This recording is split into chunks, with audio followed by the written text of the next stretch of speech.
Бүгінгі білім тек кітаптағы теория емес, ол болашаққа бағыт беретін ізденіс пен жаңалықтың бастауы.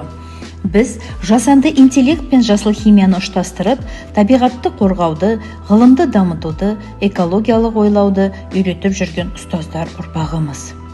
Жасанды интеллект адам ойын кеңейтетін құрал, ал жасыл химия жер ананы қорғауға бағытталған ғылым. Осы екі бағытты біріктіре отырып, біз болашақ мамандарды тәрбиелейміз, саналы, жауапты, ойлы, шығармашыл тұлғаларды.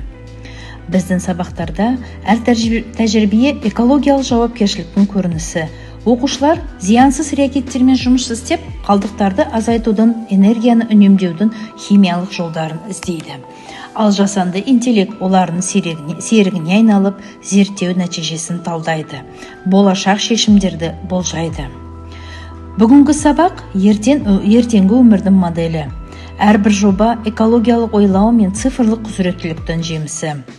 Біз тек химияны емес, өмірді қорғауды, тұрақты дамуды үйретеміз.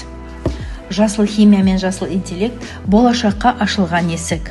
Бұл ұстаз бен оқушының бірлескен шығармашылығының айғағы. Себебі біздің мақсат табиғатты сақтай отырып, жаңа технологияларды меңгерген ұрпақ тәрбиелеу. Болашақ экологиялық санасы жоғары, цифрлық сауатты бар ұрпақтың қолында. Ал ұстаздың міндеті сол ұрпақтың жүрегіне білім мен жауапкершілік дәнін егу.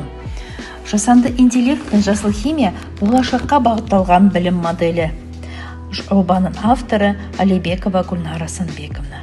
Конкурстың бағыты жаратылыстану, экологиялық және цифрлық интеграция.